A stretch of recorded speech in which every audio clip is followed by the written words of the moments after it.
और अब वक्त है हमारी खास पेशकश का, अन्नदाता का खेला होबे। दरअसल बंगाल चुनाव पर आपके पसंदीदा शो खेला होबे में लगातार क्या चल रहा है, बंगाल की सियासत में हम आप तक पहुंचा रहे हैं। और बंगाल में अब ये जो सियासी खेला है अपने चरम पर पहुंच चुका है। इस सियासी खेल में अब अन्नदाता ने धमाकेदार एंट्री की है।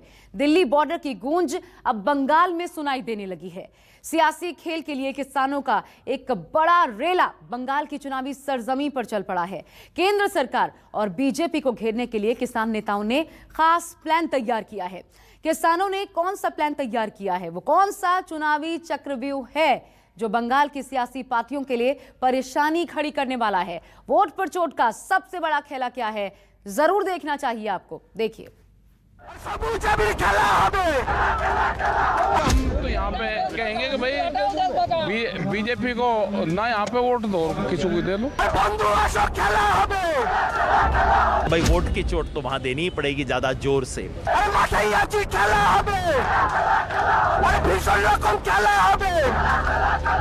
सरकार जब न माने तो लोकतंत्र में वोट बनवाता है। जब वोट की चोट से ही सरकारें बनती हो और बिगड़ती हो, तो हम आए हैं कि ये सरकार जालिम हो गई है।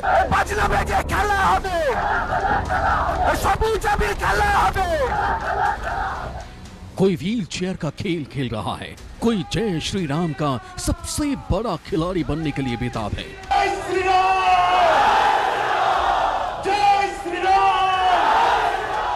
कोई मंदिर मंदिर भक्ति कर शक्ति प्रदर्शन के जरिए एक दूसरे का सियासी खेल बिगाड़ने के लिए आशीर्वाद ले रहा है। और बंगाल में इन सब खेला के बीच नया खेला होने जा रहा है। और बंगाल की सियासी जमीन पर यह खेल देश का अन्नदाता खेलने जा रहा है।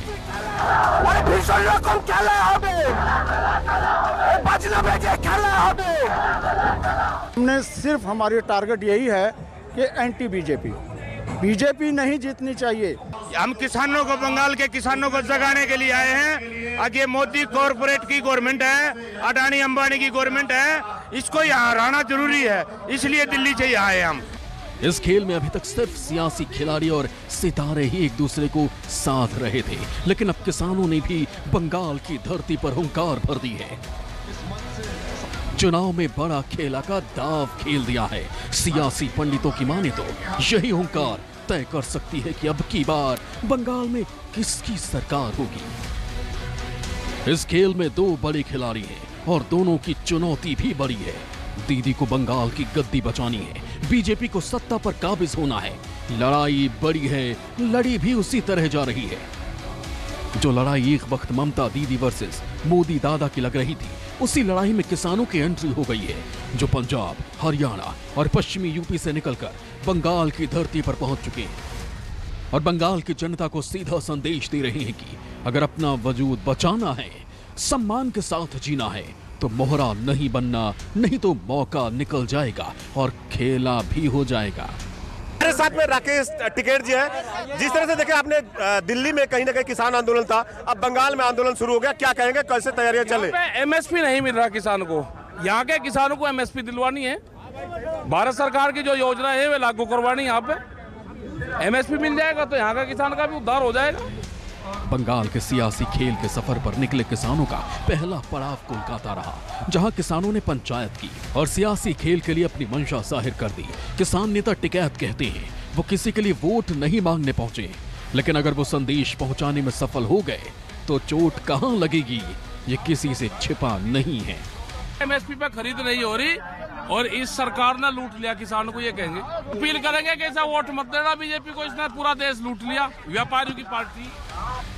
कोलकाता से निकलकर टिकैत मंडली बंगाल के सियासी खेल के सबसे बड़े गढ़ नंदीग्राम में पहुंची। यहाँ भी सियासी खेला के लिए महापंचायत की और सत्ता के लिए सेंटर बनी। इस जमीन से ऐलान किया कि गांव-गांव जाएंगे, किसान बिल पर केंद्र सरकार की खिलाफत कर बीजेपी का बाजा बजाएंगे और किसान समर्थकों की सरकार बनाएंगे।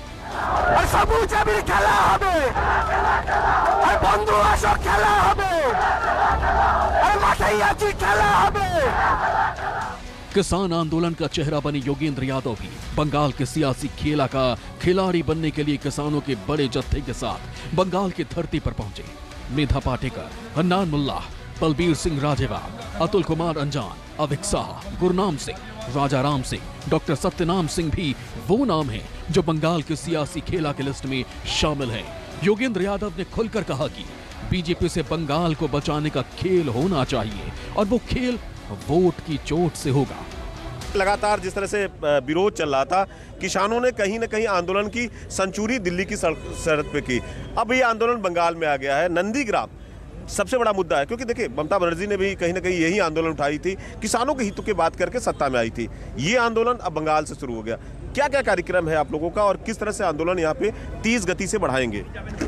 ये आंदोलन 12 मार्च को शुरू हुआ, जिस दिन दांडी मार्च महात्मा गांधी ने शुरू किया था, और जिस तरह से नमक के माध्यम से उन्होंने पूरे देश में संदेश फैलाया था, उसी तरह से एक चिट्ठी के माध्यम से हम बंगाल के गांव-गांव में बस एक संदेश दे रहे हैं किसान को कि देश के किसान की इज्जत, उसकी पगड़ी आपके हाथ में है, आप उसे बचाइए। और बचाने के लिए बस एक काम कीजिए, बीजेपी को सजा दीजिए, क्योंकि ये पार्टी है जिसने किसानों के विरुद्ध कानून बनाए, अहंकार से उन्हें वापस नहीं लिया, बल्कि किसानों को गालियां दी, उन्हें बदनाम किया और उन पे दमन किया। ऐसी पार्टी को सबक सिखाना जरूरी है। किसे वोट दें हमें कोई मतलब नहीं है, लेकिन बीजेपी को सजा दें, बस ये संदेश लेके हम आए हैं। आने वाले दिनों में तमाम सभाएं हैं, नंदीग्राम में है, आसनसोल में है, सिंगूर में है, कुलतली में है, जादवपुर यूनिवर्सिटी में है, और आने वाले दिनों में कई यात्राएं होंगी। पूरे बंगाल को कवर करेंगे, फिलहाल कलकत्ता के इर्द गिर्द। किसान किसका खेल बिगाड़ेंगे ये तो 2 मई के नतीजों के बाद पता चलेगा, लेकिन उससे पहले किसानों ने टीएमसी और बीजेपी दोनों को उनके लिए सोचने पर मजबूर जरूर कर दिया, क्योंकि इन पार्टियों के लिए किसानों को लेकर रणनीति और आंदोलन को लेकर अपने रुख को साफ जरूर करना होगा, नहीं तो बड़ा खेला हो सकता है। খেলা হবে, আর বন্ধু আসো খেলা হবে, আর মাঠেই আছি খেলা হবে। 100 दिन से ज्यादा किसानों के साथ खड़े ये आंदोलनकारी बंगाल में गांव-गांव जाएंगे और जनता को बीजेपी को वोट न करने के लिए समझाएंगे। हालांकि इस खेला में इन्होंने ये साफ नहीं किया कि वोट किसे देना है। जब बीजेपी को हराना तो फिर आखिर किसको जिताना है? क्योंकि देखिए यहाँ पे टीएमसी पार्टी भी है और कांग्रेस और सीपीएम वामफ्रंट भी है, तो किसको इंडिविजुअल कि भाई नहीं इनको हराना है और इनको जिताना है? क्योंकि पश्चिम बंगाल में देखिए विधानसभा चुनाव, भले ही 5 राज्यों में चुनाव हो रहा हो, बंगाल ही आखिर क्यों? आप लोगों ने बंगाल को ही क्यों चुना? पहली बात, बंगाल को ही नहीं चुना। कल मैं गुवाहाटी में हूँ और अगले सप्ताह मेरे साथी तमिलनाडु, केरला और पौंडीचेरी भी जाएंगे। हम तो हर जगह अपना संदेशा पहुंचाएंगे। हाँ, बंगाल में बीजेपी की थोड़ा दुखती रग है। बंगाल में कुछ ज़्यादा व्यग्र हैं, ज़्यादा आतुर हैं, ज़्यादा घबराए हुए हैं, ज़्यादा उटपटांग हरकतें कर रहे हैं, तो भाई वोट की चोट तो वहाँ देनी ही पड़ेगी ज़्यादा जोर से। वैसे तो बंगाल के खेला में किसान किसके खिलाफ है ये शीशे की तरह साफ है, लेकिन इस खेला का फायदा किसे होगा ये साफ नहीं, क्योंकि कहा जा रहा है कि किसानों का एक बड़ा धड़ा पर्दे के पीछे से लेफ्ट के लिए भी इस खेल की फील्डिंग लगा सकता है। और अगर किसान नेता बंगाल की जनता को समझाने में सफल हो गए तो इसे खेल में मुकाबला त्रिकोणीय हो सकता है। ममता को इसका सीधा नुकसान होगा, क्योंकि केंद्र द्वारा ममता पर भी किसानों की अनदेखी का आरोप लगते रहे हैं।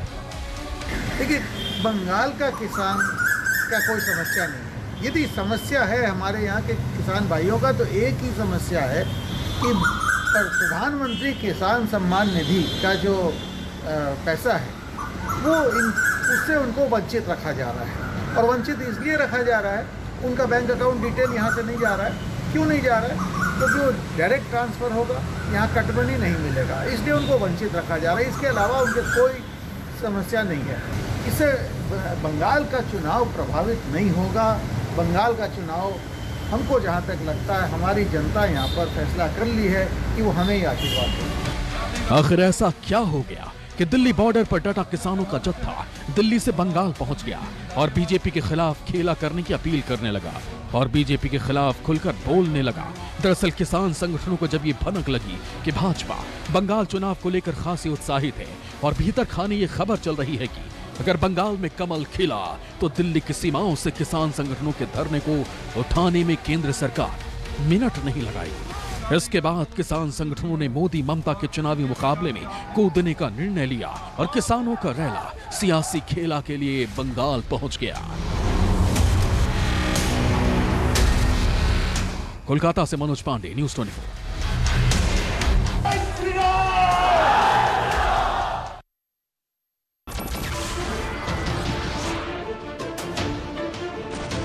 नमस्कार, मैं हूं मानक गुप्ता। अगर आपको हमारा ये वीडियो पसंद आया हो तो इसे लाइक और शेयर जरूर करें, और हां, हमें सब्सक्राइब और फॉलो करना ना भूलें ताकि आप देश और दुनिया की कोई खबर मिस ना करें। तो जुड़े रहिए हमारे साथ और देखते रहिए न्यूज़ 24।